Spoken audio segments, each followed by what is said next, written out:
Welcome to the Trash Cats Trash Cast. I'm Richard. I'm Steven. And Steven, I know you're ready for football season. It is preseason.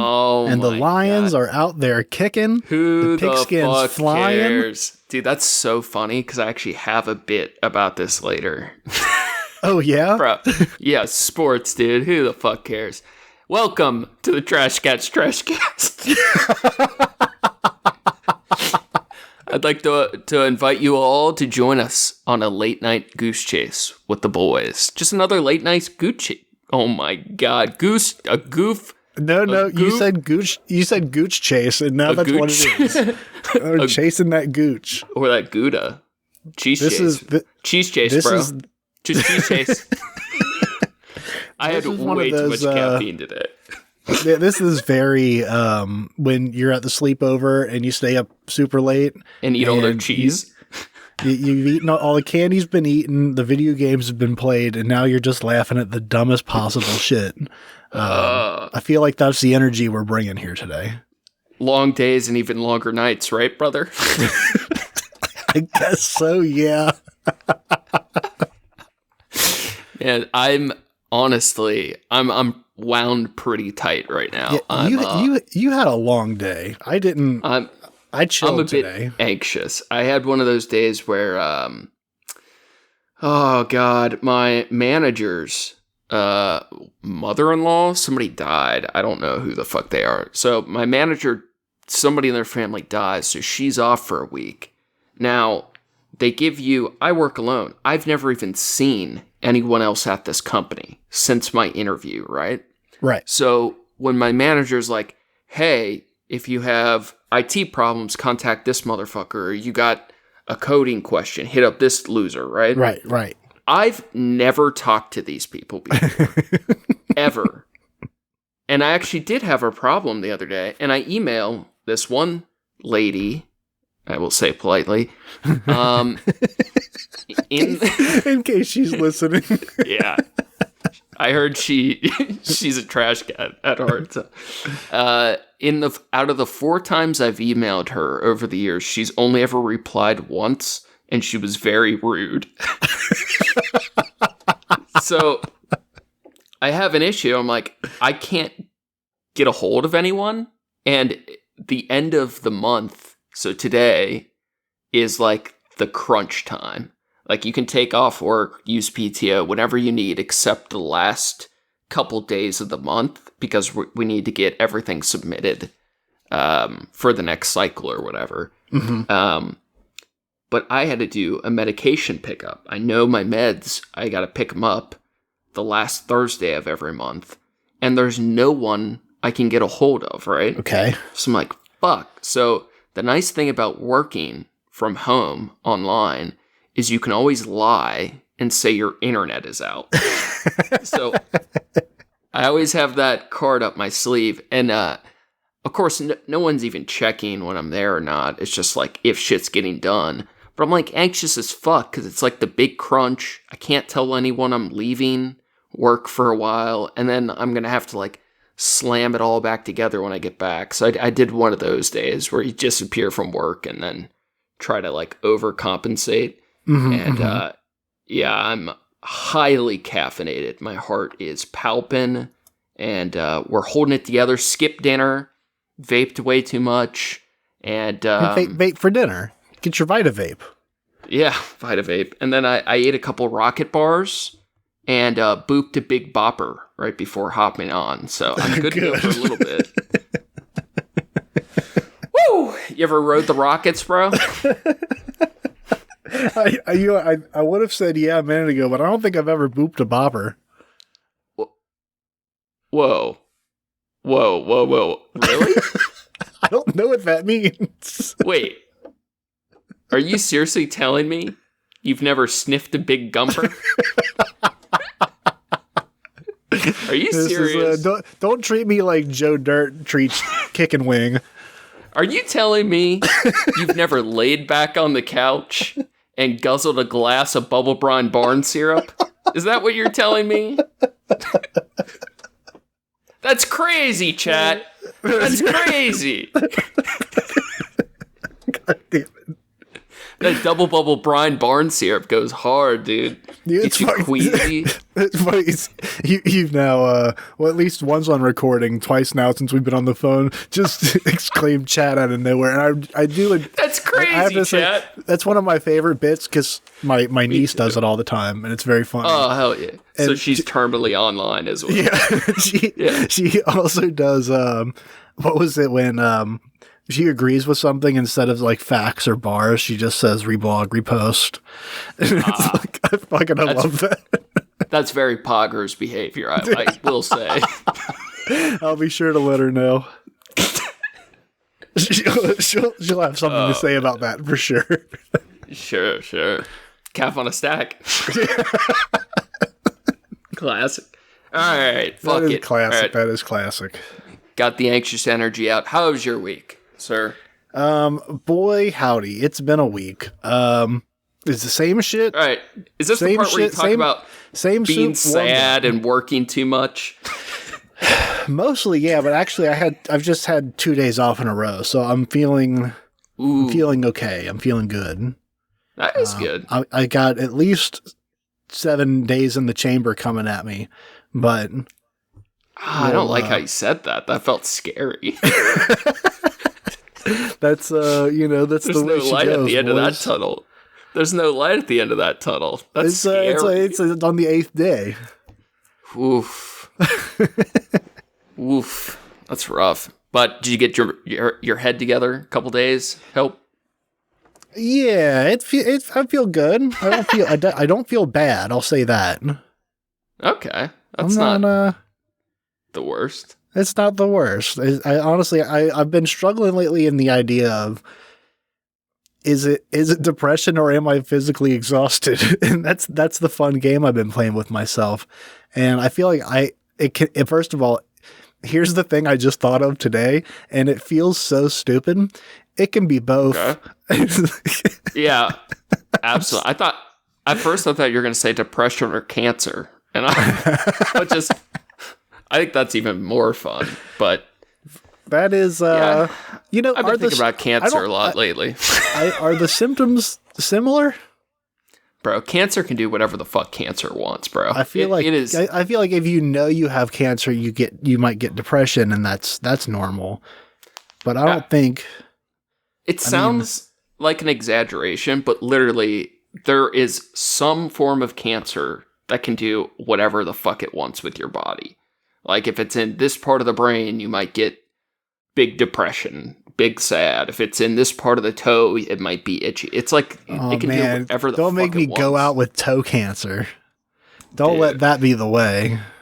Funny story. I actually have to get a skin cancer screening on my next. Yeah, really funny stuff, man. That's a good story. Yeah, dude, the doctor's fucking hilarious, bro. This motherfucker got jokes, dude. They're like, hey, give us money to tell you if you're dying. It's the best bit, dude.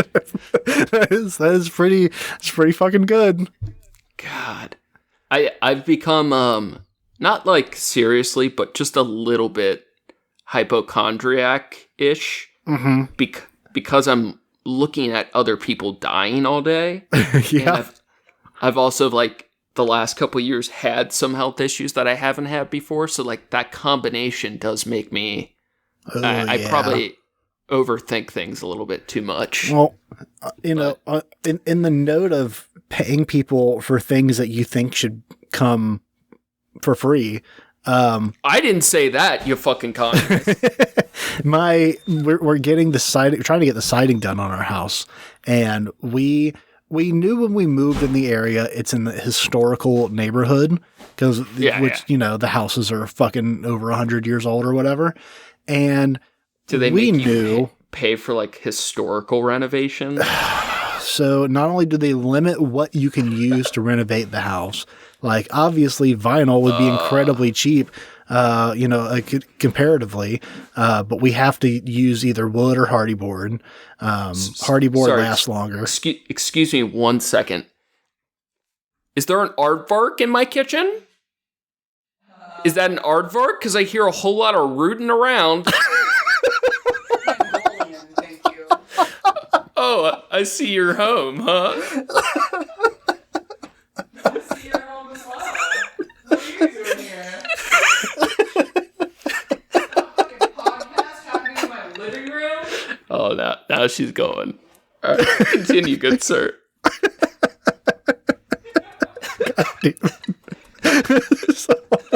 Rooting around. God damn it. Oh, fucking hell. She just blew me kisses, though. Okay, well, that's sweet. That's love. That's good stuff. Yeah, good stuff. So these fuckers want us to pay them. We have to pay them to come out and like inspect it, and then like as part of the contract with the company, it costs like an extra $200 to get them to like sign off on it, and then they wield why? the power. The $200 pen stroke? Yeah, exactly. So here's the thing.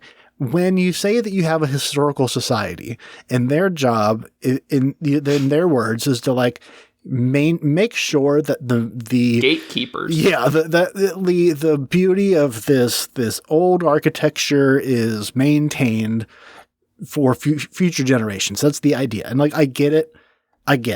It's stupid, but I get it. It is dumb. But it at least makes your house more valuable, but you're experiencing the downside is like, oh, it's also way more expensive to repair. Right. Like, this is not an investment property. This is not, right. We're not renting this out. This is our home. I have to come here and sleep in shit every day. Can I please have not rotting wood on the outside of my house? Please. Because they also have the ability to say, it's actually not bad enough for you to get this siding. Or the siding we picked out is a wider, larger pieces than the siding that's there now. Because the siding on the outside of the house now is all different pieces because it was made in 1910. Yeah, so it's fucking idiots that are they were so dumb. They're not even alive anymore. That's how dumb they fucking are. Idiots. Yeah. So we have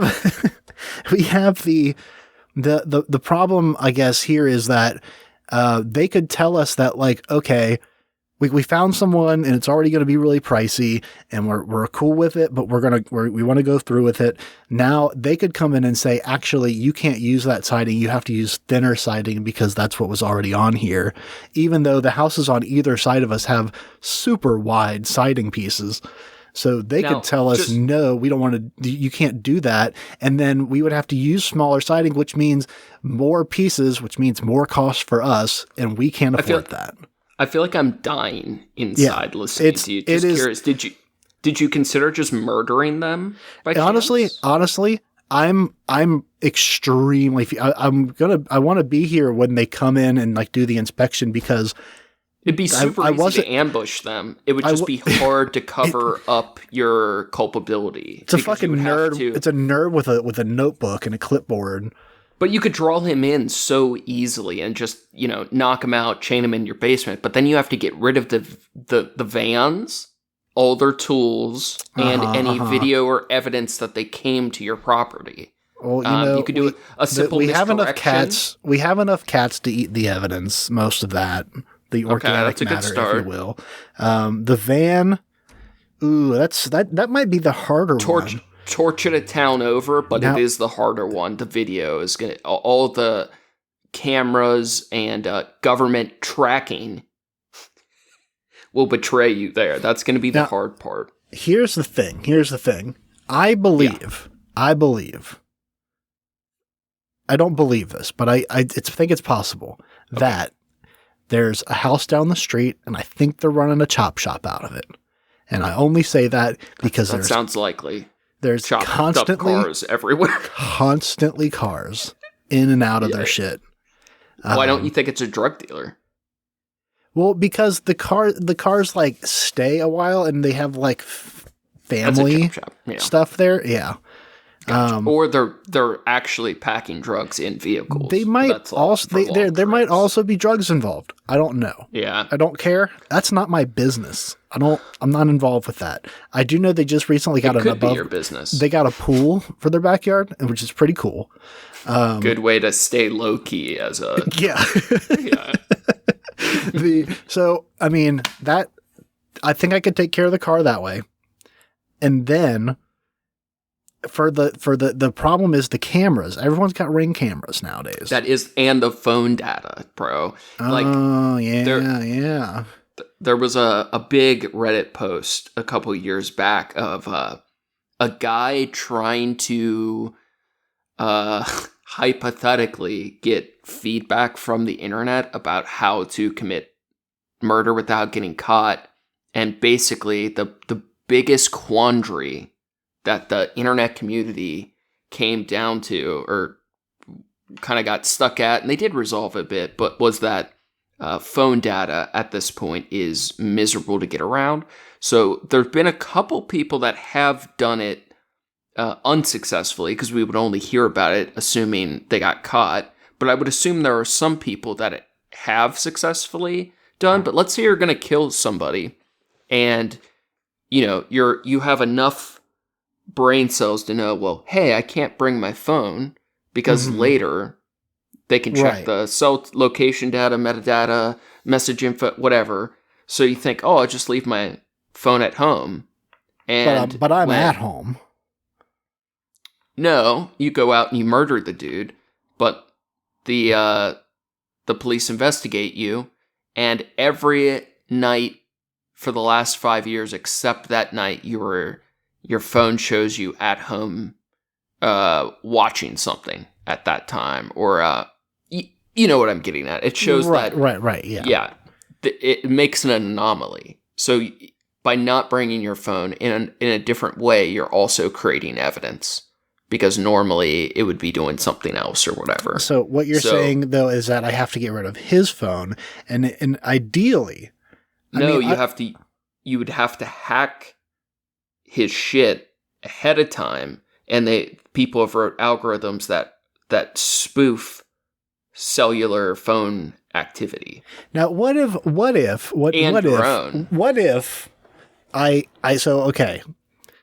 the inspector comes to our house, he says, no, you can't do the sighting, and then I say, okay, wait, no, hold on, wait, back up even further. The inspector drives up in the car, and then I go run out to his car and I say, well, I guess it's not going to matter if he leaves his phone in the car. It's not that big of a difference of space.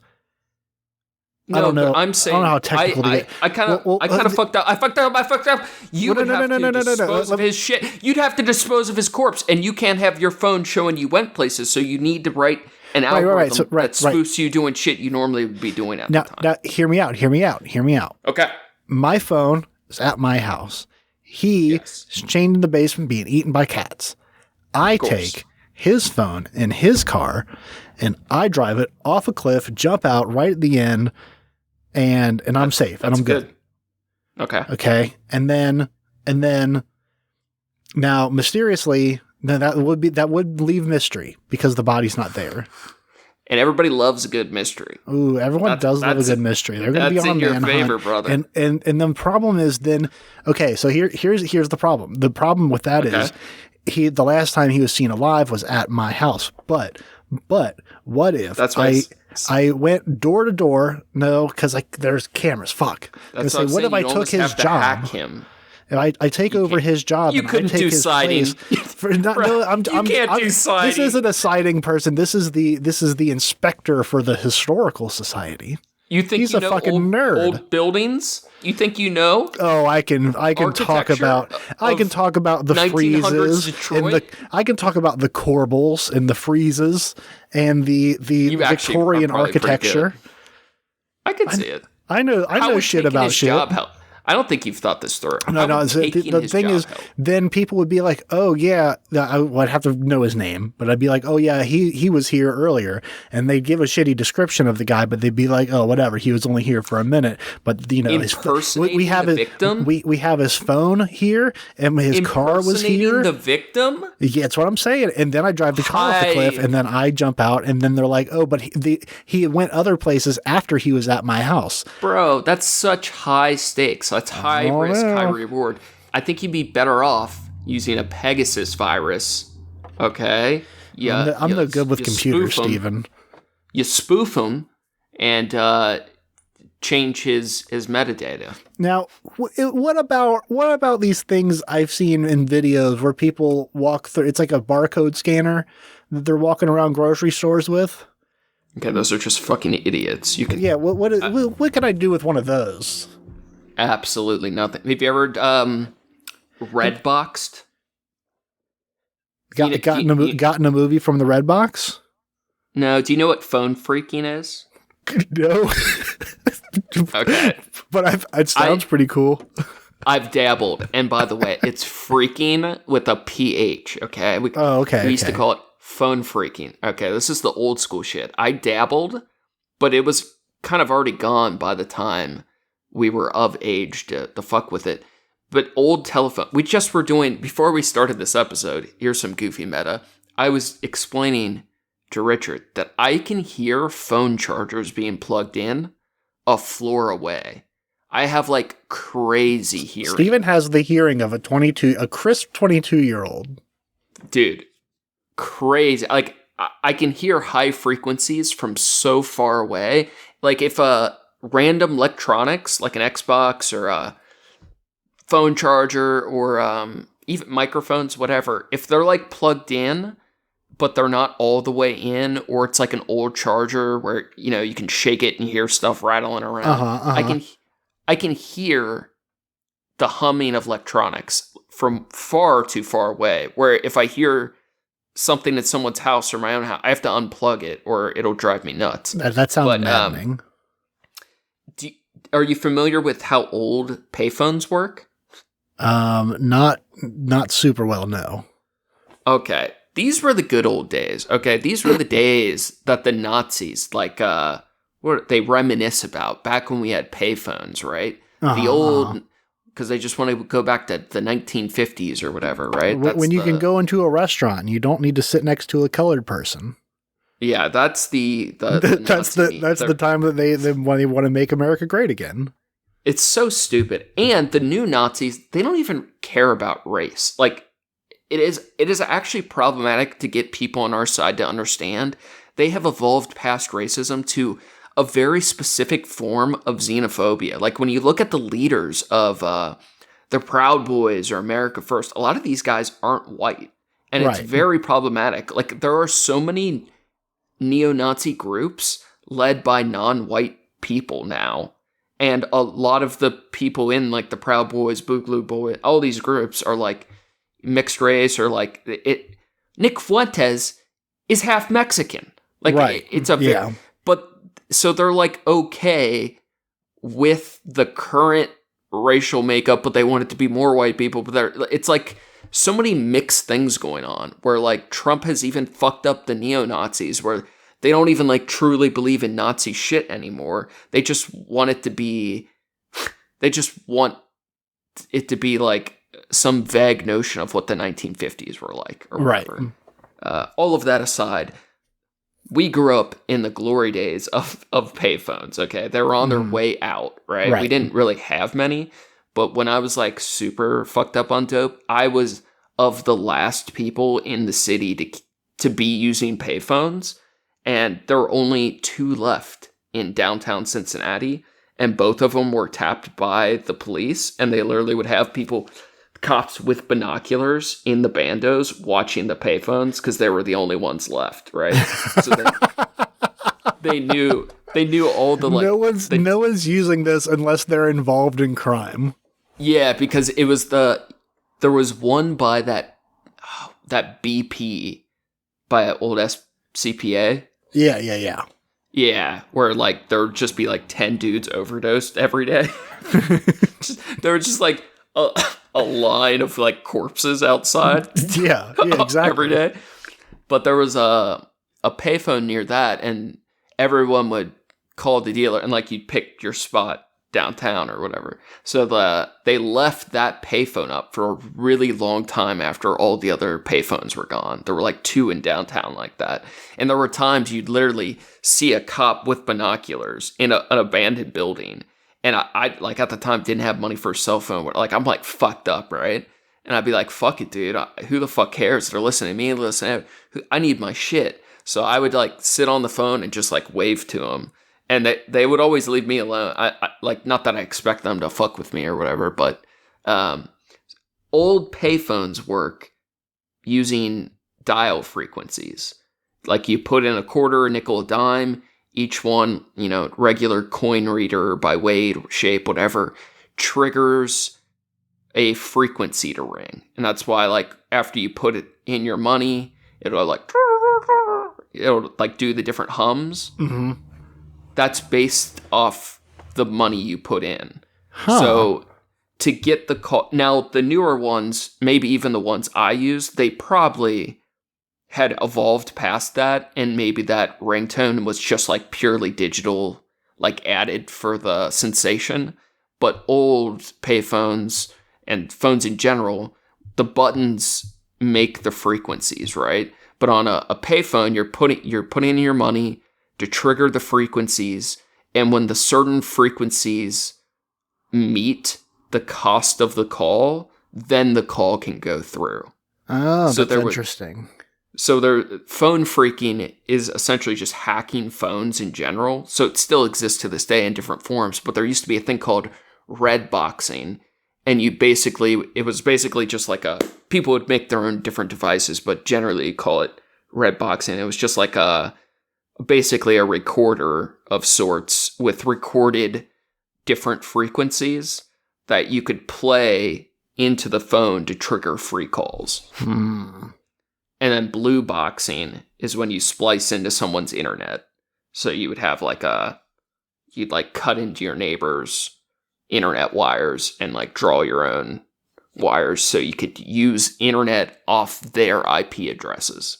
A lot of hackers and shit before VPNs, you would be using other people's internet for nefarious deeds. Yeah, I'm not going to do it on my IP. No, I'm not going to download a car on my IP address. We were just talking about there's new legislation that's blocking even slightly pornographic things in all states now, but also like soft blocking. But there's a lot of these states websites that host any form, like a certain percentage of pornography or adult material now can be required to do IDing or verification. And in the states that are doing porn bans, they're making you do your license registration and shit. But sites like Reddit and Twitter would be blown the fuck out if that happens. So there's like weird shit going on. I forget where I was going with that. New legislation. They're trying to make VPNs illegal. That's the newest.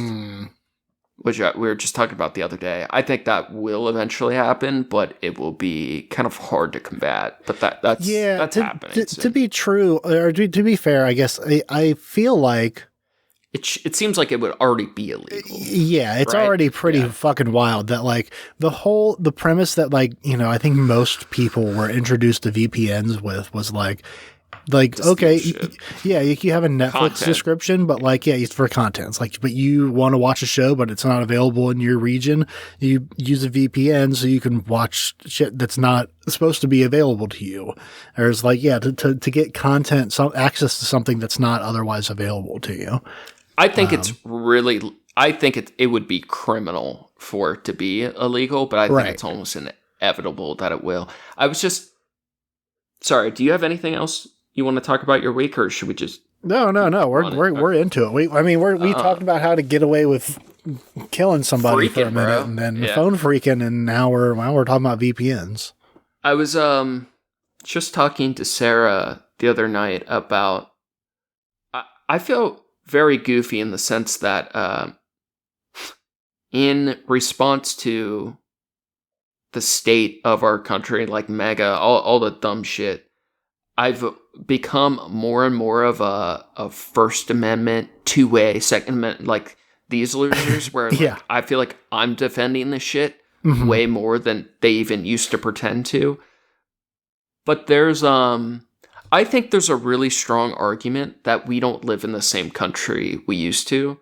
I feel like historically, America failed to live up to the ideals it espoused. You know, Statue of Liberty, bring me your poor Right. huddled masses, right?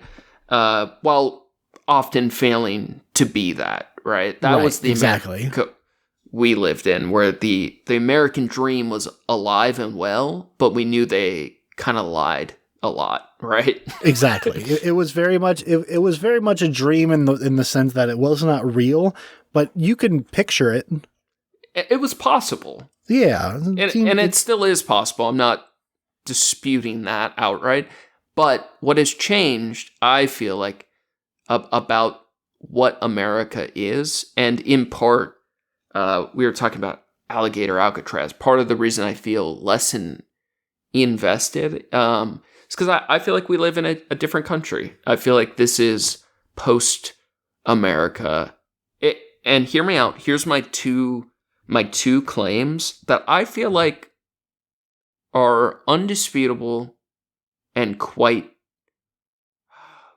consequential. Okay? Yeah. One,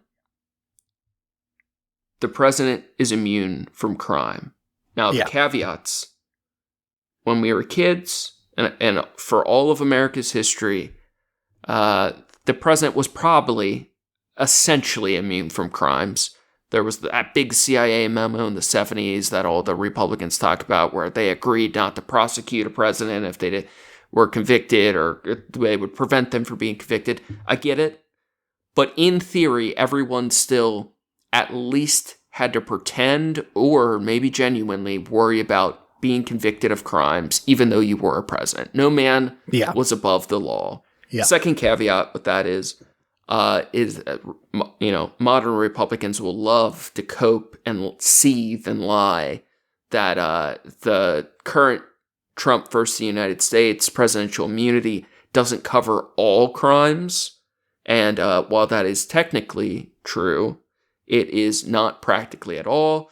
They can't even investigate crimes as long as it is said it was done in the in the line of work as the president. It can't even be investigated. It is essentially full fucking immunity unless they shoot someone in the fucking head, right? Right, exactly. On camera. For all purposes, the president is immune from, and even that, shooting someone in the head, they could say this was an enemy of the state. I was doing it to protect the country as the chief and commander would, right? Right, yeah. And you could, as long as the Supreme Court agreed, you could not investigate, could not question it even, could not prosecute. That is huge. That is a different country than we grew up in. Correct. Second, birthright citizenship. Yep.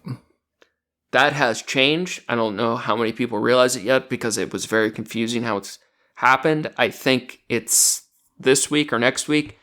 Being born in the United States no longer guarantees your citizenship.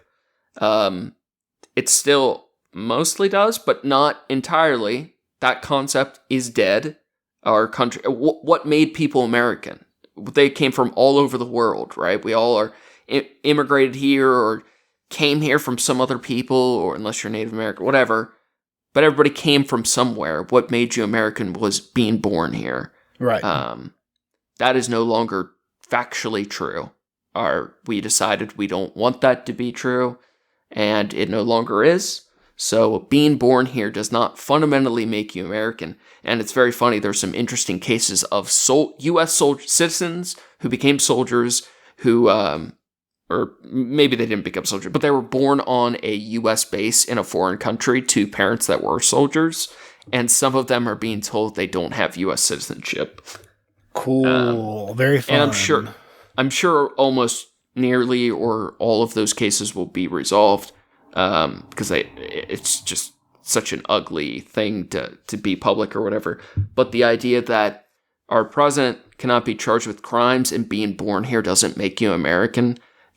Those two things alone, outside of all the other disgusting, cruel, barbaric behavior of the modern Republicans, those two things alone changing, I feel like is a fundamentally different country to the ideals that maybe America failed to live up to previously. Despite that, it is a different country.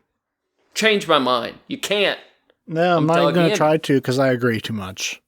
I feel like it's a convincing argument, though. Like it very much is. To another.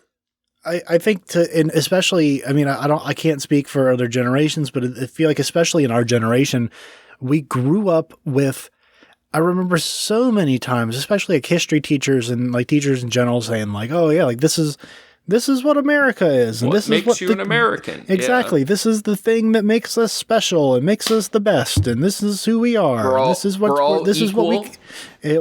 equal and we all care about each other and we all want, to thrive. And that's why so many people come here is so that they can make a life and comfort and freedom and it's all just shit, dude. I feel dead, so lied to my whole life. Not just because of like the last 8 years or whatever, but like for so much of it, I like immediately after getting out of high school and like realizing what voting felt like. Yeah, exactly. It's like, fuck, dude. Like these people suck, bro. You fucking, fuck them all, kill them all. Stuck fucking 10 toes on the floor this morning and lied to a bunch of kids about, their rights and freedoms and whatnot. And like maybe, you're trying to be optimistic, but like, come on, man, that didn't prepare us for shit. Like I would have gotten more involved with politics if I had known more about like what it really looks like. I feel like that's what we would devolve into. If I had any idea of like what the reality of the circumstances were and like what the reality of, the desperation of our situation. Exactly. I feel like those two things alone in a vacuum from all of the other things is, and the hard part is those are things that cannot very easily or quickly be walked back. Mm-hmm. That is likely semi-permanent changes to what this country is and stands for. And it's honestly like pretty sad, but I'm trying, I enjoy the chaos of the ride, but from a like more objective point of view, I do find it pretty disappointing. Yeah. But it's another point for antinatalism, I feel. It's like it makes it easier to make the argument of like I didn't ask to be here, first of all. I certainly didn't have anything to do with the reason that things are the way they are here. The reason that so many of the rules we have in place, so many of the laws and the things that are like for people thinking the way they are, there's so many of the problems with, we have with each other kind of shit where it's like, I don't have anything to do with that. And yet I have to feel the consequences. We all have to feel the burden, the consequences of generations before us. And it's like, that's extremely fucked up that it's like, I didn't, but it's wrong. I could be,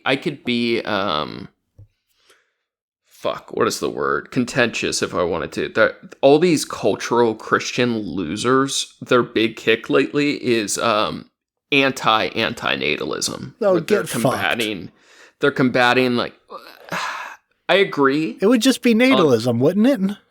Yes, but there are arguments, right? Like, there's people on our side too, but the idea of like, part of the reason like Democrats suck and aren't in power or like, cool, creative, chill people such as ourselves are so feckless currently is because of like doomerism, black pill, despair, antinatalist type thought. And there is truth to that. Not that I'm being contentious, not taking a side. There's a lot of truth to it, I think. Show me a better alternative that's not Jesus. Don't give me that Jesus. Oh, find your salvation Well, with their your argument would walk be with Christ. all about like growth rates and productivity and money, basically. But their cultural Christians, I meaningly say, they would essentially just argue that you're arguing for death, and that is such an antisocial position that we should be pro-life, right? Yeah. If I can kill them all, I don't care. Yeah, fuck them all, kill them all. Are you gonna ask me how my week was? I asked you how your day was. I guess you're right. I didn't ask you how your week was. How was your week? Pretty good week, actually. You know how snakes shed their skin, right? Yeah. And birds molt. I don't really know what molting is, but I know it. Is it just growing new feathers? I think it's be a better removing bird? and getting bigger, stronger feathers as they get like bigger. a bird upgrade. They have it's almost like a fur when they're really young, and as it comes in and they get like actual feathers, they lose. I was just the watching fur. some snake videos of like snakes sometimes get stuck in their own dead skin. Which is kind of cool. Yeah, but snakes shed their skin. Right? You get rid of the dead weight and come out anew. Some would refer to the analogy of the phoenix, but phoenixes are cringe, okay? Don't get them tattooed. Mm-hmm. Now, this feeling of losing dead weight and becoming anew, that's exactly how it felt this week to send off Ozzy Osbourne and the Hulk. Oh, God, yeah. to let go of those dead weight corpses and become a better, freer version of the world felt so good. It was a double rip bozo for me, dog, dude. They're gone. And who cares? Yeah. Right? The way I found out about the passing of Hulk Hogan was because An N-word beam? no. I saw so many. Holy shit. So there's a long running bit with you're just talking about my brother and me. There's a long running bit with the oldest brother and one of his friends that when Hulk Hogan dies, they're going to go to the mall and buy the biggest cookie cake that they can possibly buy and eat the whole thing. And I don't like that. It was just a goofy bit 20 years ago, and then He's a Weasley little liar, dude. He's a Weasley little liar with a bunch of bad tendencies, and he sued Bubba the Love Sponge. that's a bad person. They're both bad. Sorry. So I learned because the video was uploaded of him going to buy a big cookie cake. What the fuck does a cookie have to do with Hulk? What's his Nothing. name? They were Hulk celebrating. Hogan? They were celebrating Oh, that he was dead. Because you eat cookies to celebrate dead people. Yeah, why not? Yeah. No, I'm with it. So he got a big cookie cake that said, "Uh-oh, brother," and then he ate it in the park. And that's how I learned that Hulk Hogan died. It felt nice. It felt nice to know. I feel like he's a perfect representation of like 80s Americana. Right. He was a liar. Okay. I don't like him, and I'm glad he's gone. Feels good. Yeah. Now, I am curious what you thought of Ozzy. I know you have a soft spot for him, but I don't like that smelly little creep. Okay. I had a soft spot for him when I was like 12, and it was from things that he did before I was born. Sure. So that's fair. Honestly, there is something a little weird about, like, they did his final concert ever, and then 2 days later he died. Embarrassing. Yeah. Just watching him sit in the chair, and then, but dude, it's like shaking. He should have. Like, why? He should have stopped touring a long fucking time ago. I mean, I guess that's how his family has money, I guess. But I mean, they And also they're have all- like record deal shit and whatever. I don't know if I hate the family or not. What's her don't. name is pretty cringe, like bad. I've Sharon Osbourne has a lot of problems. Yeah. It's very problematic. She's- I don't know enough about the daughter and the son anymore. That's They're- why I didn't want to hate on them. I feel like Sharon, for every 10 trash things she would say one really base thing. But then she got into politics, and it was like so bad. I think she's they still don't in need to- politics. Get the fuck out of here. Yeah. I'm just saying, dude, it feels good to get rid of old people. You know, sometimes yeah. You know, we just don't Sometimes need the right people die. Yeah. I actually mean this, like, truly, though. Like, non-ironically, it is good, okay? Yeah. No, I definitely agree. I think it is bad. Okay, no false idols. I think it is bad, the level of celebrity worship and, like, the gross parts of fame.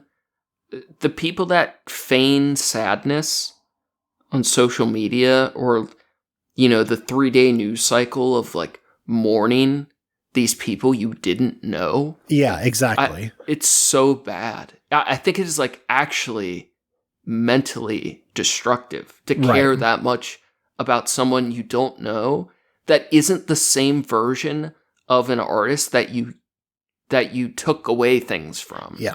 Right? Like, I understand you cherished some amount of their work or something they did influenced you or brought you joy, pleasure, whatever. Yeah. But then to hold on to that, to a person that is no longer that, and cherish them interpersonally is not good. It's fucked. Yeah. I just had this conversation with my niece, like right before we started. We were talking about exactly that, of like, it's weird when it's like celebrities die and everyone's like so ate up over it. Yeah. But It's like creepy. the only one that's ever like, and I've never gotten to the thing of like, oh, I'm like, I've heard people that were like, oh, when Prince died, I cried. And it was like, I couldn't go to work for a week. yeah, like the dude, Queen of it's England and fucking shit. crazy. It's like, I've never, it Princess was nothing Diana. like that. But like the one that did, I felt like suck was when Okay. the creator of Dragon Ball Z died. I was like, that sucks. Because You know who that is? Akira Toriyama? Okay. Yeah. No, Okay. he Why? Why? Well, first off, that was one of my favorite shows since I was a kid. He still Did you watch every continued- episode? Did you watch every episode? I sure did. Multiple times. No, you didn't. No, you didn't. Of Dragon Ball Z? Dragon Ball, Aren't there, Dragon like- Ball Z, GT, Aren't there like Super, 1,200 Daima. episodes? Oh, Are you God, serious? Yeah, I started when I was a child. Are you? And then current? I rewatched them in college. Are you current? Am I like up to date? Yes, absolutely. Are you serious? Are you going to hate on Daima? Is that what you're about to do? Honestly, I have probably watched less than like 5 episodes. Oh, well, that's your problem. No, Now, I've I will say, ton of Dragon Ball Z. Very I thought Dragon Ball influential. Z in- was cool. I thought it was cool. As a kid, I was the sheltered Christian kid that didn't get to watch it. And I thought all the kids that got to watch it. Oh, that's what's I thought wrong it was with cool. you. I thought it was You didn't cool. have Dragon Ball Z growing up. That's true. I still appreciate the art. I place it on top tier kids shows. That's why you don't But- have hope. Maybe because I That's never what- caught all the Dragon Balls. but I'm just Dragon Ball and other shonen anime teaches you that friendship is the true power. okay. Weebs go too far. I am genuinely surprised to hear that you have watched every single episode. Aren't there literally like 1,500 episodes? I don't know about that, but there's a fuck lot. There's No, we have multiple to know. series. No, look it up. Okay, hang on. I need to know how much of your life has been sacrificed to Dragon Ball Z. So then you mourned, is he Japanese? Yes. And it So was you like mourned this Japanese man? yes. So what I Does that feel good to say? I did, yeah. It did suck. Because he was like up until like they just put out earlier this Yeah, year, the last project that he ever worked on. So are they continuing it in his absence? Because my understanding is they never want to complete that show because it's such a moneymaker. There's maybe not. debate back and forth. Well, they talked about ending it a long time ago. He was the one that was like, I feel like making more. He like retired, and then they did GT without him, and then he was like, maybe I'll do a movie or two. And then he did a movie, and then he was like, everyone's crazy about this movie. Maybe we should do more. So they did All Is Super, and then he was like, people still like it, and then he just kept making more shit. Do you want my real take? Yes. Okay. Like I said, I like Dragon Ball more than most animes, okay? I like art a lot, and despite it being an art anime show for children, it still does a lot of cool animation stuff. Like, I have no problem with it. If anything, I like it, right? Mm-hmm. That is a lot of time, though. Like, there are very few things in my life I could think of that I put that many eggs in that time basket. Well, you can split it up between multiple series and shows. So it's the entire Dragon Ball series, including all the main TV series, have a total of 831 episodes.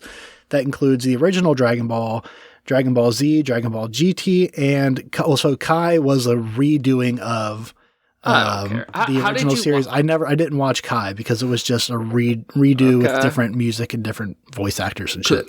So I don't want details, but I always heard it was a hard show to watch all of it because it's not all available one place. So like throughout your life, if you just like it used to be available on like DragonBallZ.com or some shit. Crunchyroll is you could watch it for you could watch it for free during the time when I was in college. There's a site that had. I need to know right now. Do you have an active Crunchyroll account? Yes, I do. It's not good. That is not good, brother. We need to get back into drawing. Okay, there's not enough. No more Crunchyroll. There's not enough good anime on. You're right. Netflix and stuff anymore that there's not want enough to watch. Good anime end sentence. Honestly, okay. I'll take that. I will take that one. Actually, I'll agree with that. Sometimes, like did you watch? I want to watch Castlevania. Don't get me wrong, but like now there's 4 seasons of it, and it's good. very it's serious. Not good. It's the animation's pretty good though. No, it is not. The animation in Castlevania. It is sloppy. I think there's AI involved. Like there's lots of cool aesthetics of the animation, but the animation itself is bad. And I enjoyed the show. I watched it with Sarah. She loves anime. I watch a decent amount.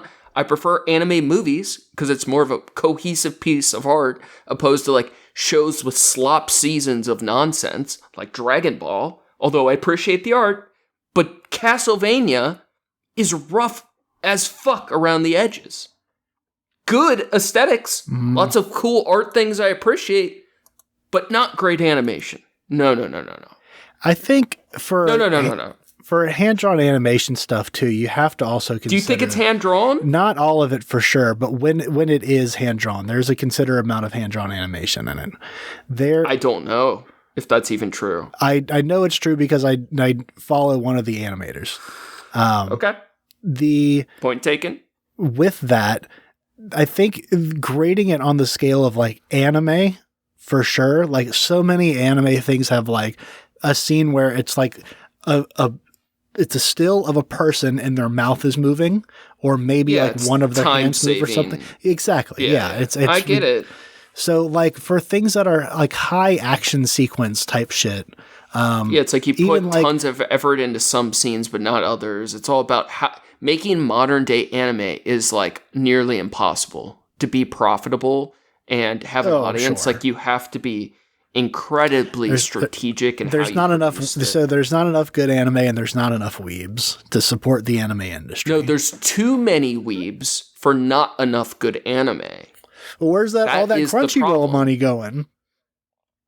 not to the artists. Yeah, that's fair. That's actually that's extremely true. So. Bro, those people, they work themselves to death for shit pay for like, yeah. I have very mixed feelings because I truly very appreciate love of the game art, type of gig. Yeah. Did you see the newest Miyazaki, the Blue Heron? No, I did not actually. I haven't either, and I really want to, but I'm afraid because I think I could be wrong. I thought it was supposed to be his last one, and I'm afraid if I still not like it, you know what I mean? Yeah. Where I put off watching it, where I'm like, I know when I watch it, it'll be the right time, but I really want to like it, so I'm a little apprehensive. They put out Isn't it so disappointing how the memes, the AI memes of me, like in Miyazaki style, got co-opted by MAGA and just like regular political shit? Oh, did it actually get? I didn't know that it got co-opted by political shit. You don't know this? I know that it was like it became a thing, and people were like, "Hey." It became a thing because the White House Twitter page posted immigrants in Miyazaki style. What do they call it? Chibi or whatever? What is it? Yeah, when they like look small. It's the name of Miyazaki style. I think it's yeah. Yeah, but they've been using the White House official Ghibli. Yeah, the White House official Twitter page posted memes in Ghibli style of ICE officers arresting immigrants. That is what our White House does on Facebook these days. They post memes and ASMR videos of people being arrested in chains, sent to prison, torture dungeons in other countries. It's like actually so unhinged. Like we will look back at the current White House Twitter pages and like other government websites and social media accounts. They will, like, people are recording everything because they are so outrageously unhinged in a way our government has never displayed themselves to be. It's wild. So all the Nazis use Ghibli style memes now. Yeah, that's upsetting. Just the whole world ripping off this dude's art style to make like Nazi shit. Yeah. And then have it shared by our White House.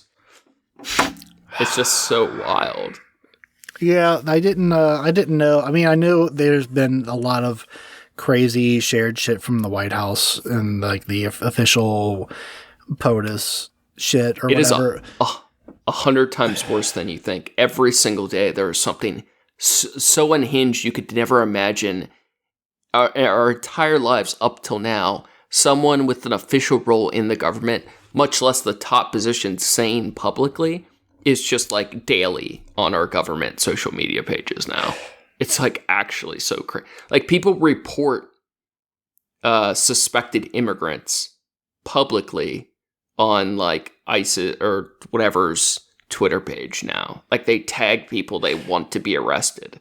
And it's like JD Vance and Patel or whoever like talking about like, oh, we'll round them up. Like outrageous, dude. We're like actually tagging Vance or like some of these leaders and saying some fucked up shit actually has a chance of destroying your life. Like when we started this I was joking about First Amendment shit. When we started this podcast, I never felt we would be at any risk of like joking, like being very clear right now, joking about harming politicians.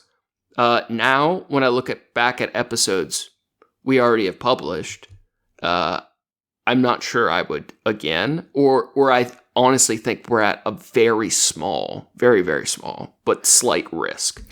Do you think if we make better jokes about it, if we just joke better?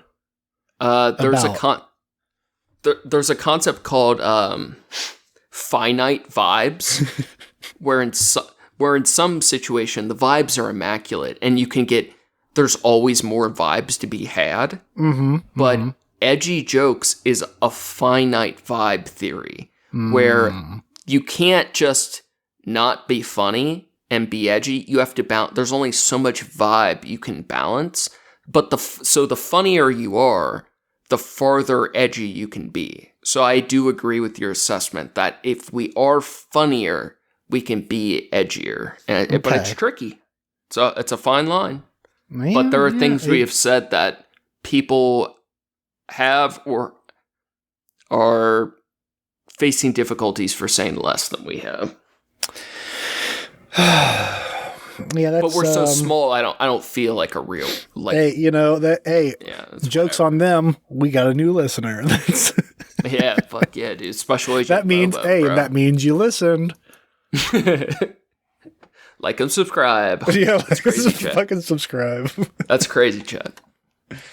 You got anything you want to get off your chest? No, I know you had something else cooking in there before we get out of here. All my stuff's trash. I will say I don't think this will be episode 200. We're right about that, depending on how things drop. But I kind of regret not trying to do some sort of bonanza for episode 200. Oh, but, you're not. I thought we were going to try to hype it up like we did have something coming. Nah, but yeah. You kind of spoiled that one. Just let it fall. Well, we'll see. Put the tiger on the table and yell at it. I see. You can't tell a tiger to do shit. You let it be free and hope it snuggles on you. I'm wondering if you would like to share a Cotton Eye Joe moment together. I'm somewhat afraid of what that means, but yeah. Where did we come from and where did we go? A little reflection on the way things have gone. Oh, cool. Is this going to be 200 episodes, bro? It's a lot of episodes. It's a lot of episodes. It's a lot of time. How long's it been? How long did it take us to get these 200 episodes? Well, when did we start? The first Hondo 50 came pretty quick because we were doing them weekly. I wish we still were, to be frank, but that's fair. Honestly, possible. I gotta be so real with you right now. I'm actually very happy that we're not, because it has increased the quality of my bandwidth. Frankly, you've lost a lot of motivation. That's somewhat also true. I get it, but I kind of don't get it. But I understand, but I don't understand. It's the understand, but I don't understand.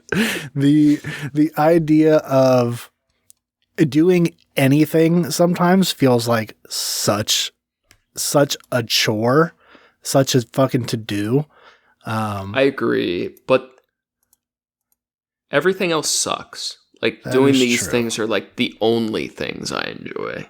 Like this, art, and working out. Everything else is like suicidal garbage to me. Yeah, and also you do most of the work anyways, so kind of off the hook on that. I just have to show up.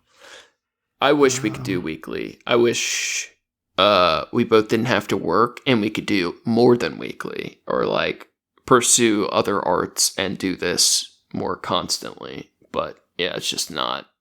The first, I don't know how many years it was, but to get to that first like 150 episodes or whatever, it was probably weekly, or for over 100 episodes were weekly, and that was too much burnout. That edit time to get out episodes weekly was way too much for me. Yeah. But I was good with it for a while. It's just working full time and then trying to balance everything else. Like, if I wasn't an insomniac, it wouldn't have been possible.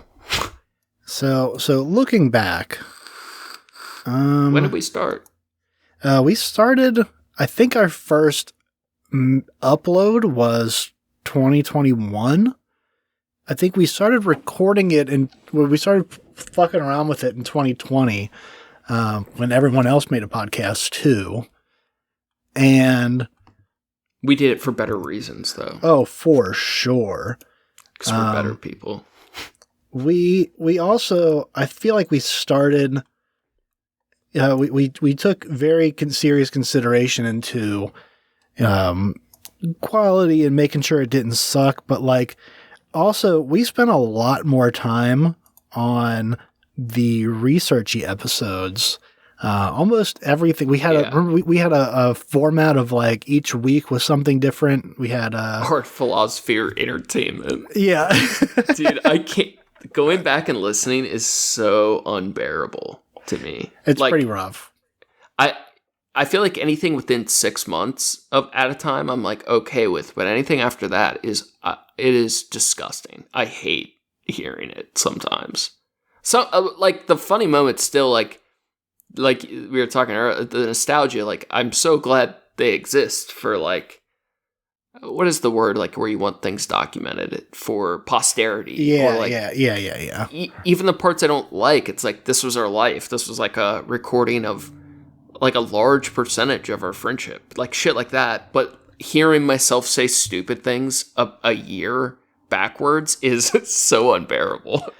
I mean, I still can't believe that one of our least played episodes is still Diesel Boy and the Phantom Pooper. I cannot imagine not clicking that episode. Wait, here, let's do this game again. What number was it? 13. Close. Higher. 17. 16. This is not a good game. I mean, you said you know them. It just feels right? I know what feels right. It could have been 13, okay? It could have been. Okay. It's a 13 acceptable number. 2 pink Obamas.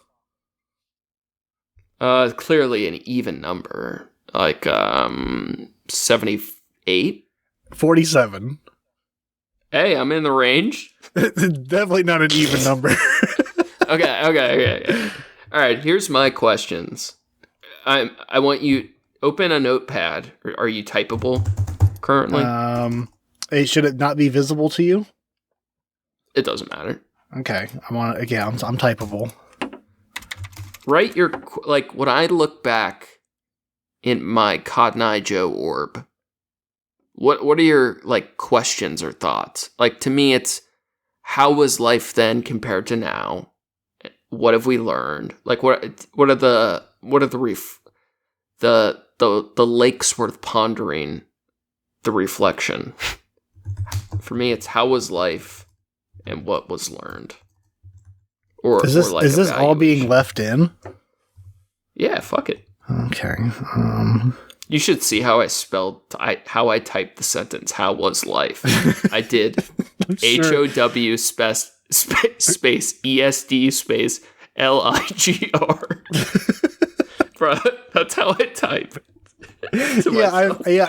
I've seen you do it when you're supposed to be sharing stuff, and it's pretty fucked. Dude, soup frudger. you would lose it watching me do medical coding, typing medical terms, because there's so much like Googling and AI involved, and in the Epic, it's the name of the program, module shit.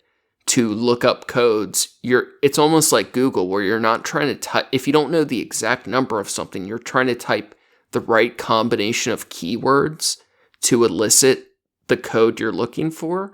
And you also don't need, like you can have a certain amount of misspellings, and the whole job is about speed. Like you're supposed to, do good, high quality work, but it's all about capturing codes on charts and procedures as quickly as possible. So I'm just like in my slop type, slamming out shit that I know the algorithms will pick up on as quickly as possible, and it looks crazy.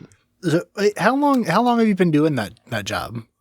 That's kind of what part of this ride has been, because I started it after we started the podcast. I was going to say, I think I started mine. I think I was still a pool boy when we started. I think that's right. That sounds very correct, actually. Working with my hands. Because also, I mean, my current gig, I started man. This podcast has been running longer than my current job. Both of our current jobs.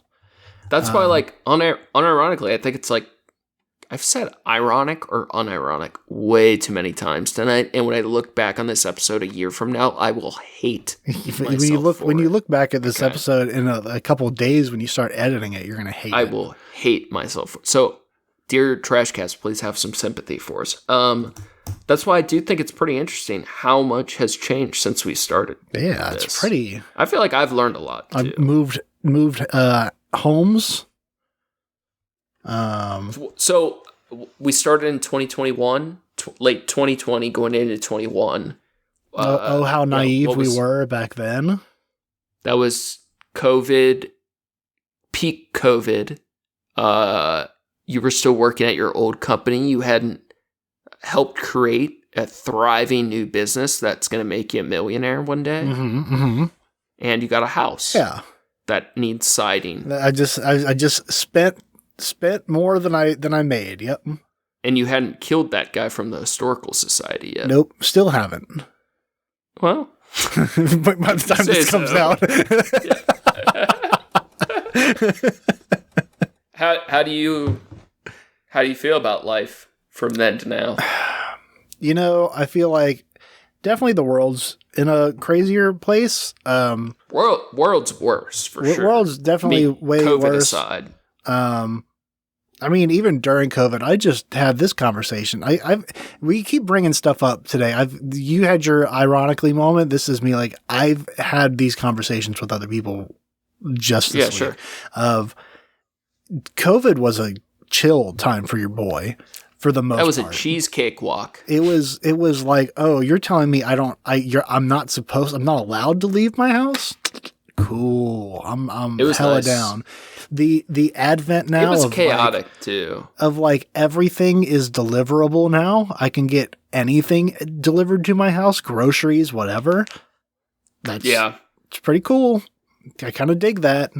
The concepts of, and it wasn't really put into perspective for me until someone I know recently got COVID and they were home and they were quarantining for a few days, and they said by the fourth day they were like losing it. They're an extroverted person.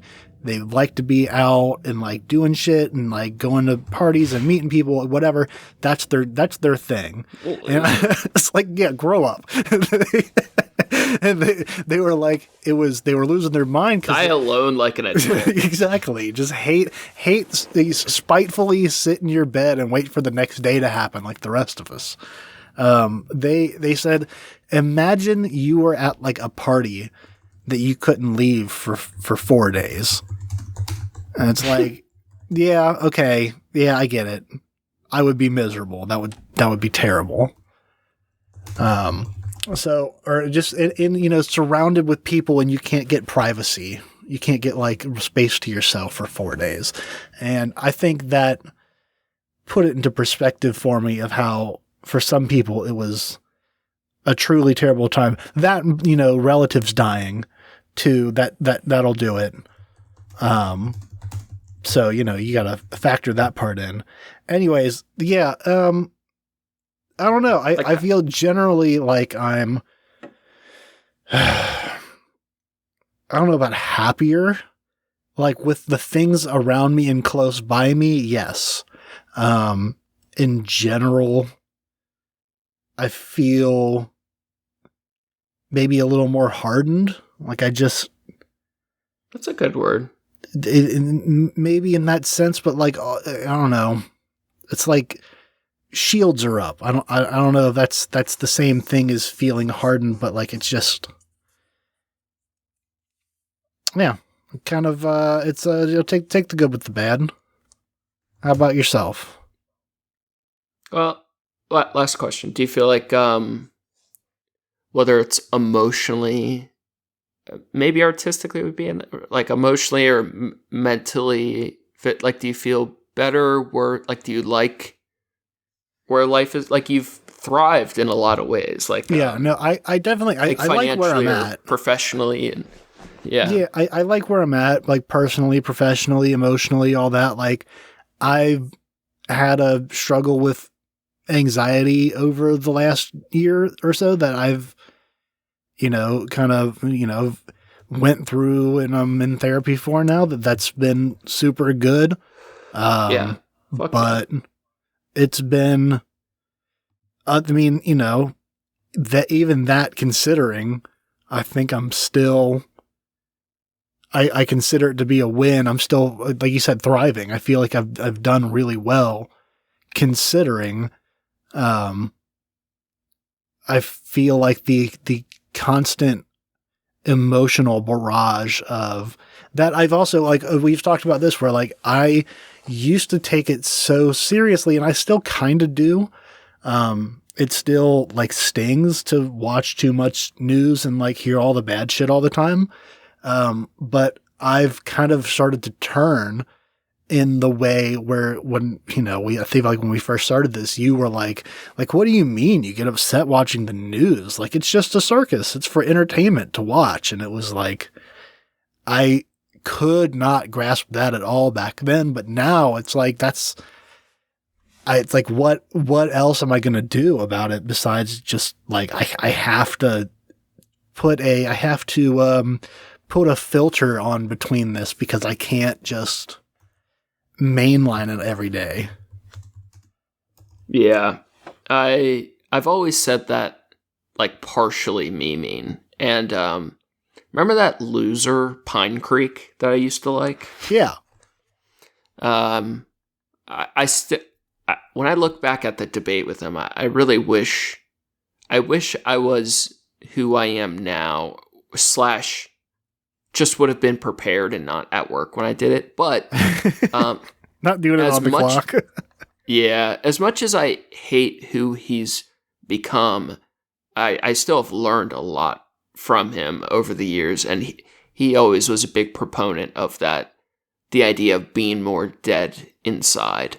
And I think trying to emotionally regulate your feelings while watching the world fall apart, even in such a seemingly simple test of watching the news.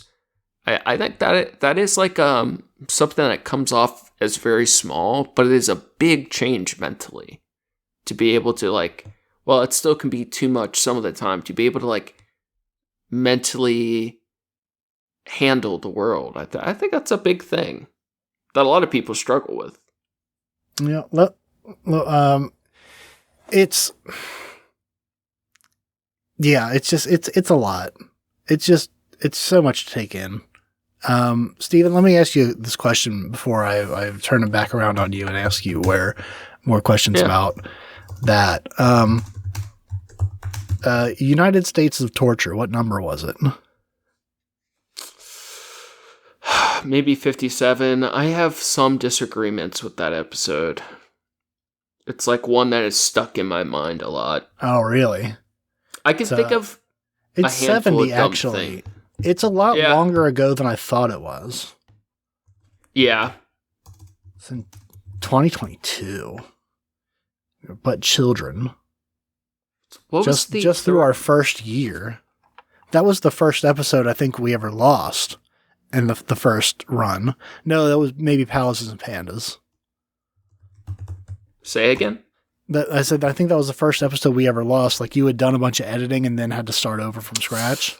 Ooh, yeah, that pissed me the fuck off. We also have that secret episode where my audio got fucked. Oh, cool. Yeah, I forgot about that. But I have the raw, like, fucked up audio as an Easter egg for when we're finally famous.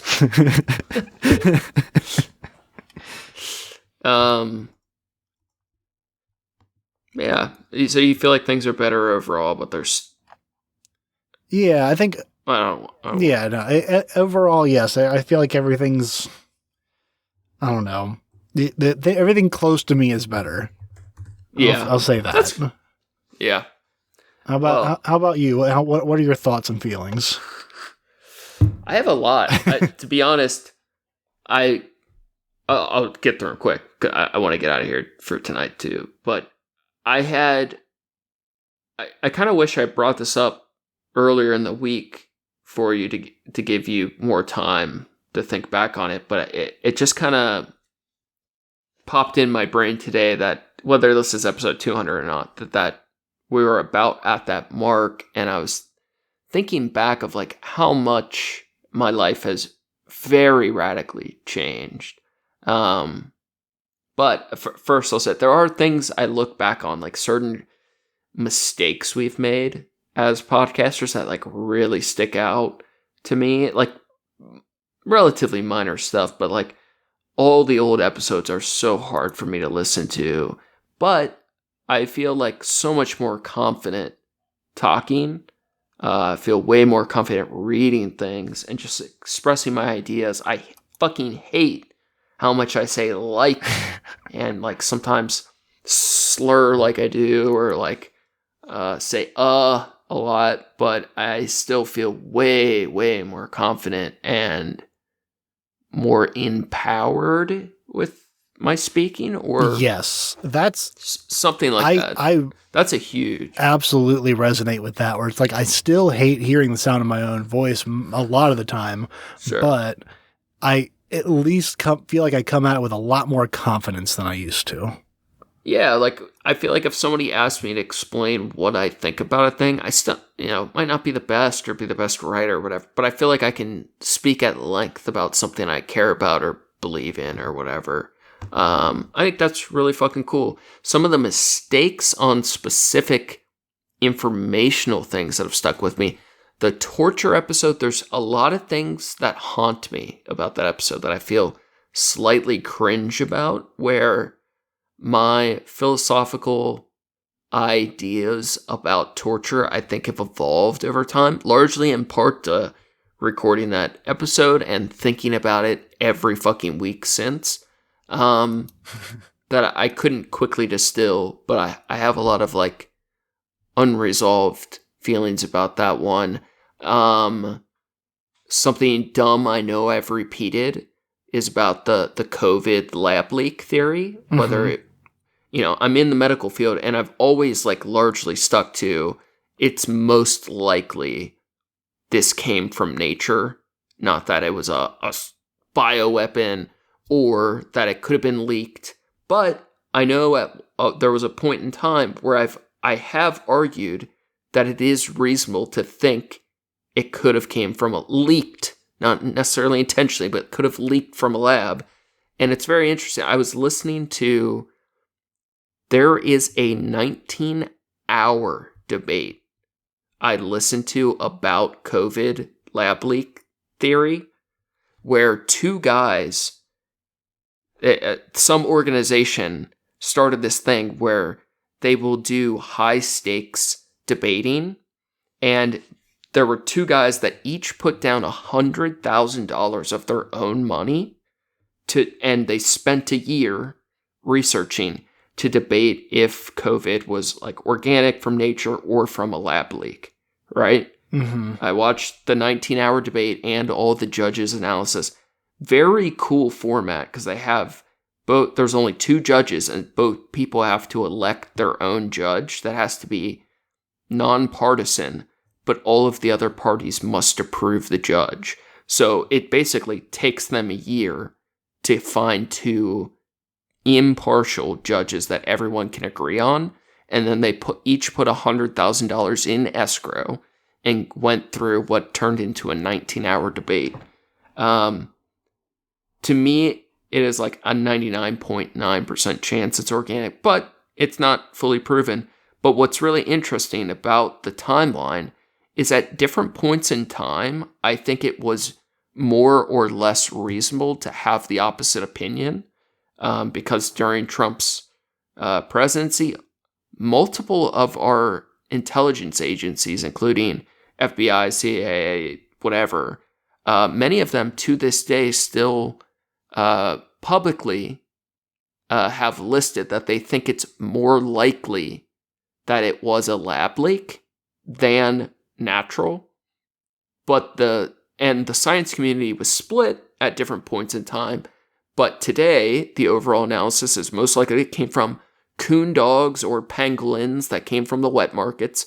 And the scientist community has basically determined it's like most likely, but not 100% for sure, because they don't have the information from China that can necessarily prove it. But the community is essentially very strongly since decided that the conspiracy theories are bullshit. But at different points in time, when all these government agencies and various competing science factions, it was reasonable to think at one point in time. So depending on when you listen to me, my opinion may have been differed. You know what I mean? Yeah. And I think that's interesting. And I feel like looking back, I handled that okay, but that's just like a random thing that sticks out to me where I feel like I could have made a worse mistake, but I actually did okay, but I probably could have done better. And it kind of informs how I would look at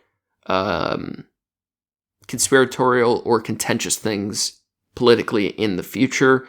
And then something I know I fucked up on are some of my comments about Israel, where like I know overall I've repeated in context that I would defend, but individual lines like Israel's an ethno-state, but I've always been like, I don't favor either, right? Like fucking Right. both, Israel, Palestine. Like I've never like taken a hard side, but there are like small factual things that I regret saying, but in some of my like ignorance saying some of those things and recording an episode and hearing it back and editing it, I've like since learned a lot of shit too. It's like something like 20 to 30%. I'm terrible at numbers, but a sizable portion of Israel is not Jewish.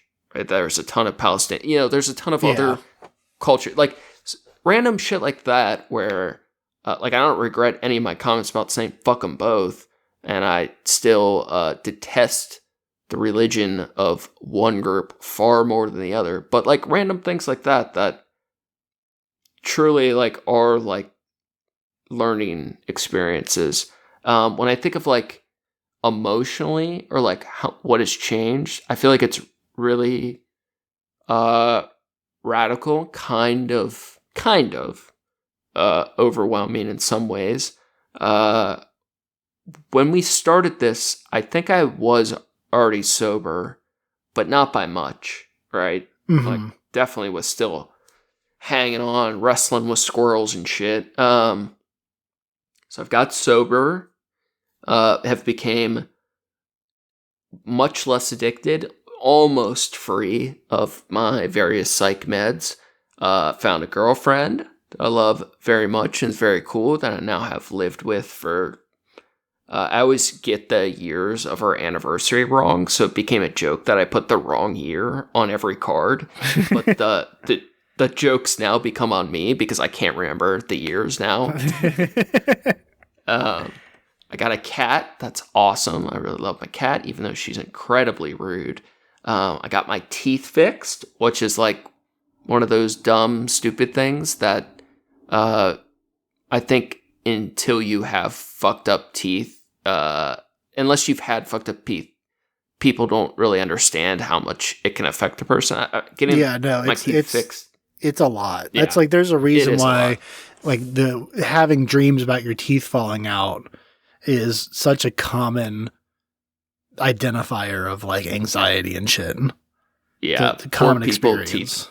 Like not having the money to get your face fixed and like have to worry about if people see it or if your breast's fucked up, like shit like that. It's like actually terrible and changes your life a lot to not have to think about those type of things. It's like one of those easily overlooked parts of like what sucks about being poor. Yeah. But changes your quality of life a lot.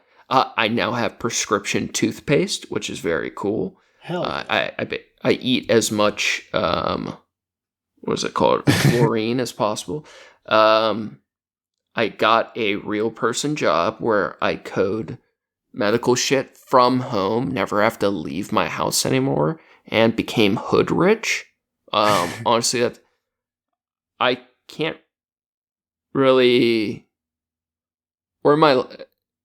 It sounds dumb because I'm not one of these people that's like grateful for things. Like I don't feel particularly grateful, and I'm kind of against the feeling of being grateful, which we could dive into another day. But I don't feel like, oh, I'm so blessed or grateful things are. But I do feel like I couldn't imagine things being the way they are currently, even though I'm not like stoked about my life. It is still like so different and better than I could have imagined it being 5 years ago or whatever the fuck. Got a ton more of my body tattooed, which I appreciate. Made a lot of gains in the gym. Not that I'm like the strongest or the best, but I used to be like super skinny and weak. Made a lot of progress. I've made a lot of art and podcasts and wrote a fair bit of things. I feel like this is the trickiest one for me because I'm super proud of the things I've made, even if I do hate them, and I like that they exist in the world. But part of this whole journey too is like I'm kind of, except the times I was like the most fucked up with addiction stuff, I'm kind of on the low side of my creative productivity, but I've managed to like not give up or not lose momentum, and like I've stayed constant. It's just like way lower than I would like it to be, and it's probably the most frustrating and challenging part of my life, like purpose wise, is trying to balance like succeeding or surviving in life versus like creative output. And you've heard me complain or bitch or like actually be distressed over it quite a bit on this podcast over the years, but I feel like I'm doing okay and got some balance with it. But the hard part is just not having enough time to do art and like losing some of the purpose in it. But overall, I still feel like on the good side of it. My mind is definitely way, way better, healthier, and I feel a lot stronger and better for doing this podcast and for things outside of it. And it is super fucking cheesy, but I think it's so fucking rad to have like this much of our lives recorded and to be able to look back on like this much of our time together. I think that's really cool. I 100% agree with it. I was also going to resonate with it just feels like there's not enough time at all. At all, dude. Which is crazy, because that means we're valuing our time in future, which I feel contentious about. But like that's a really big thing that, at least for me, is different. And I would imagine to you, maybe it is to a different degree, but that's still like we care about our time and what our futures look like. And most of my life, at least, that was not true.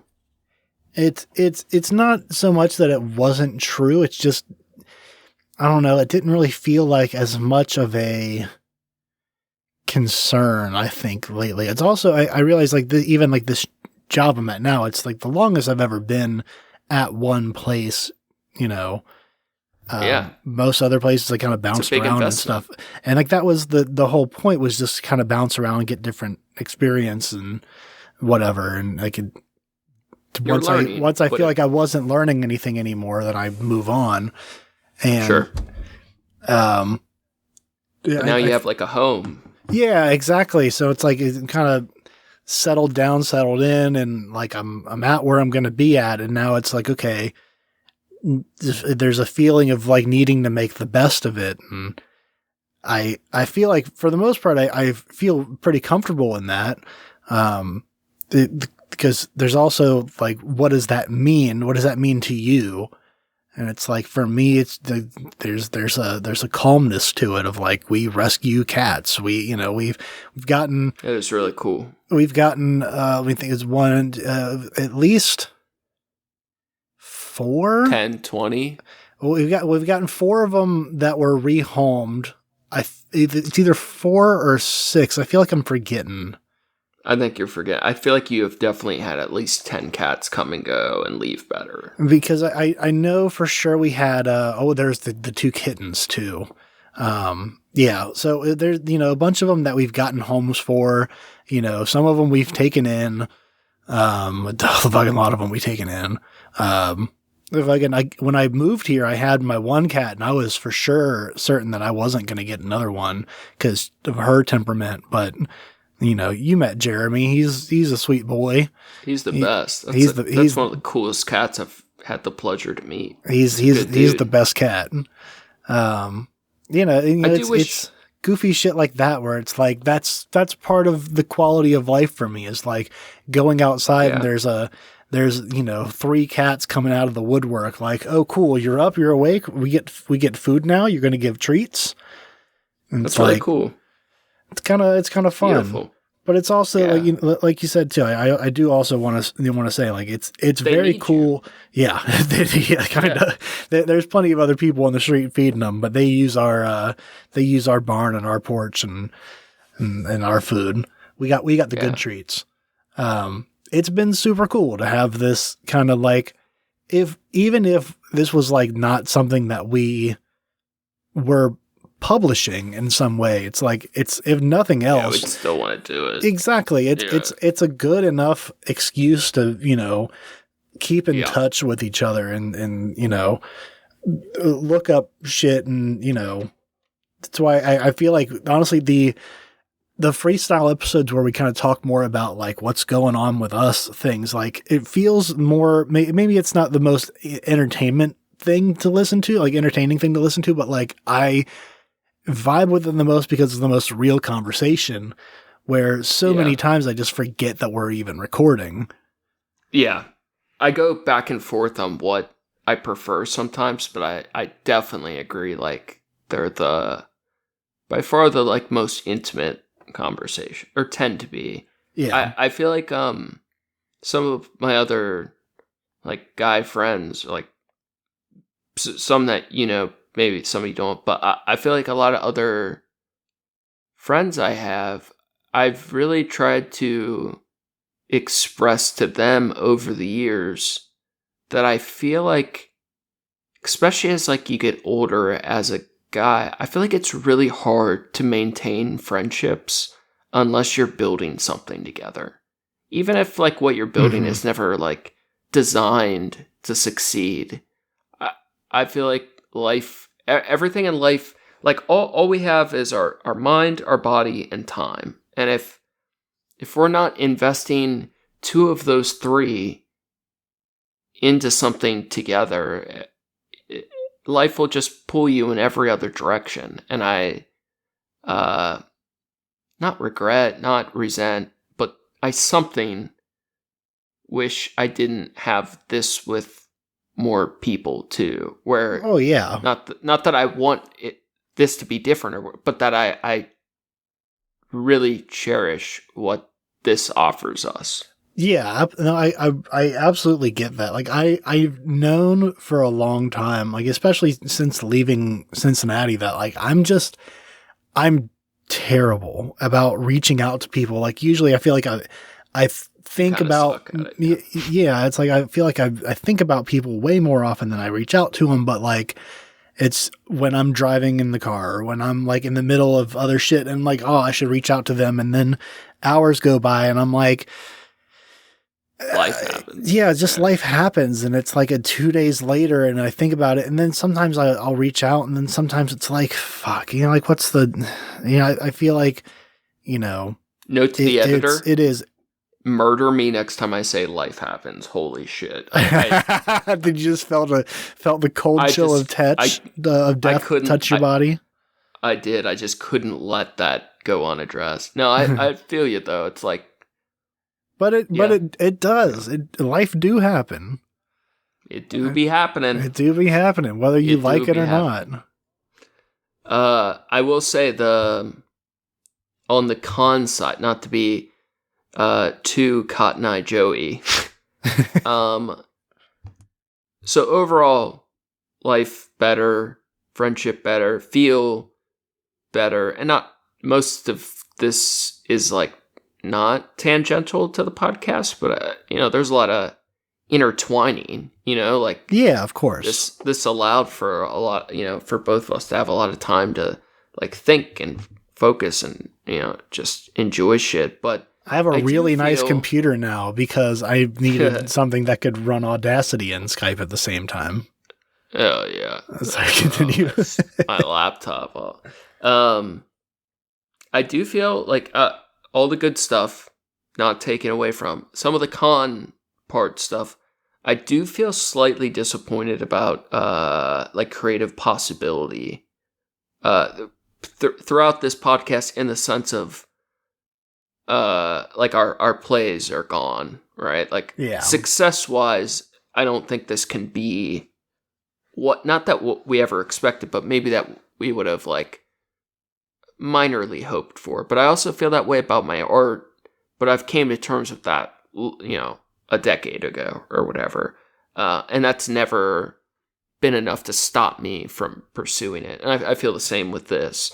But I think what I'm trying to get at is I feel like the world has changed so much, especially the internet. Not especially, but the internet has changed so fucking much that I feel like the possibilities for creative people, for artists, for musicians, the idea of exposure, like natural exposure, or organic growth, or just being able to communicate and get your ideas out or your art seen, is at the worst it's ever been in our life. And I could go on about that forever.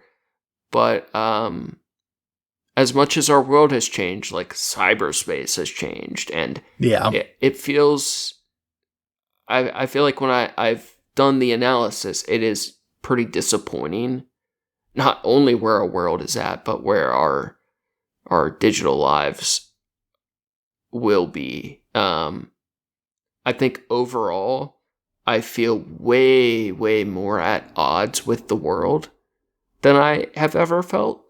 But, and I think the podcast has helped a lot with it, I feel way more in line with myself. And I'm very good with that math. I feel like that's a good place to be. It's just pretty surreal to look back at two vastly different parts of my life, Yeah. I mean, I know, here's the secret is you don't go back and listen to episodes, so you spare yourself the embarrassment. But there's only forward.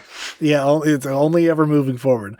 I'm sure there's shit I've said in past episodes that I would firmly disagree with now. Sure, definitely, but you make way less mistakes than me. Partially because you take less risks, but yeah, absolutely. You've been far more reasonable throughout your tenure. I feel like I've had to be a little bit hesitant because so many of the weeks we've come to the table here, and you barrage me with stuff that you've been pondering all week and you've been saturated in and watching debates, so both sides of each argument. And I try. I joked you with it. Yeah. And it's fun. I come to enjoy it. I gotta be honest. I wasn't crazy about it at first, but I thought it made for good radio. And then more recently, I've come to really enjoy it because I realize I've gotten better at the critical thinking in that manner of like being thrown into a situation that I've never considered before, or I've never considered, it's usually an abstract, analogy to a world problem or something. And now I have to figure out, am I going to let the violinist live on, hooked up to my body for 9 months? Or do I feel like I have to do that? No.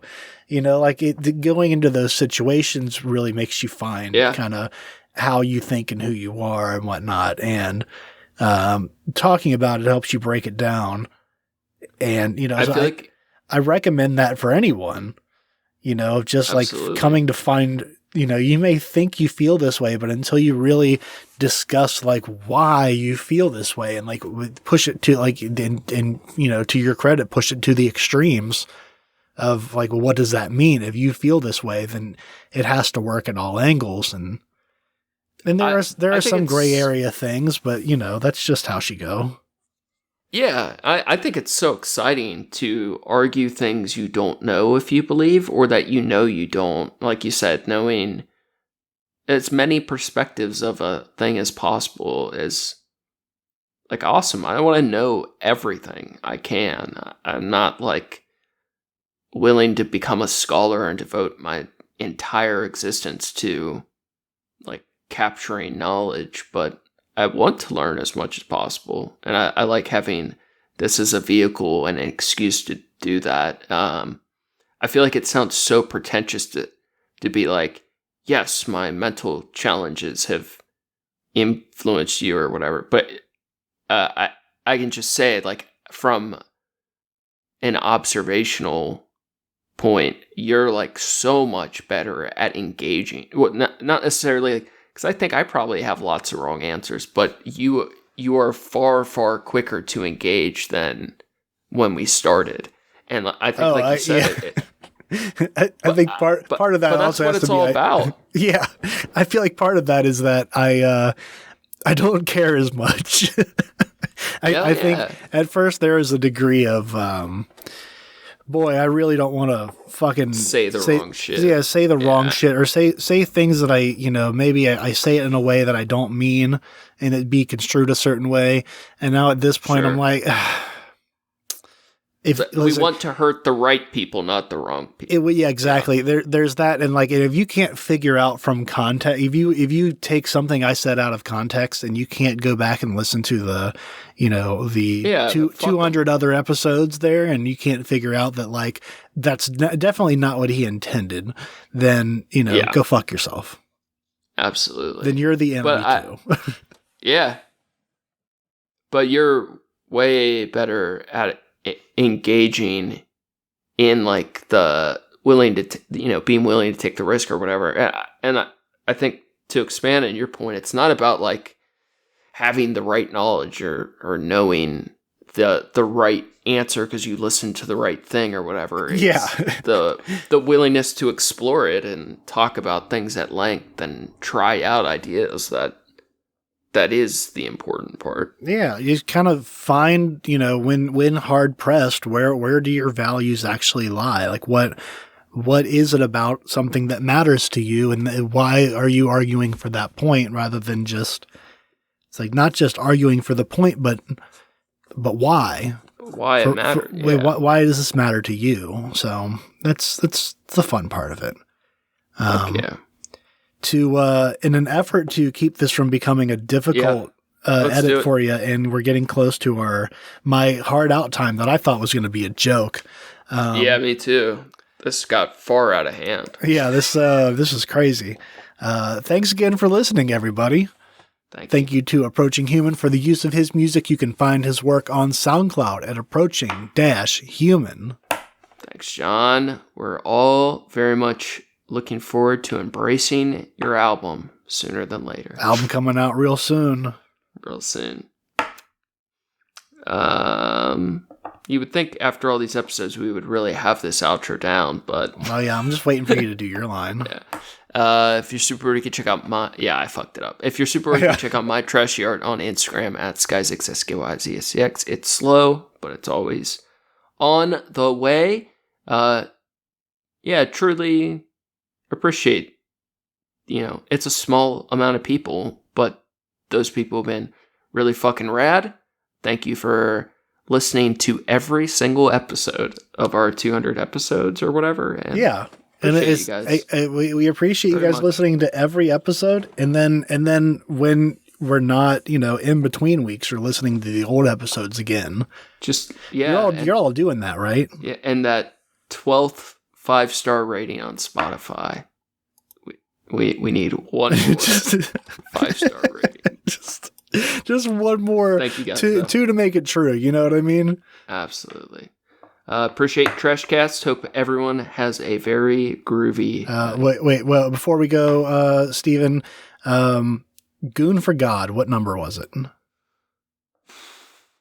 93. Trick question. It was unnumbered, but it would have been 151.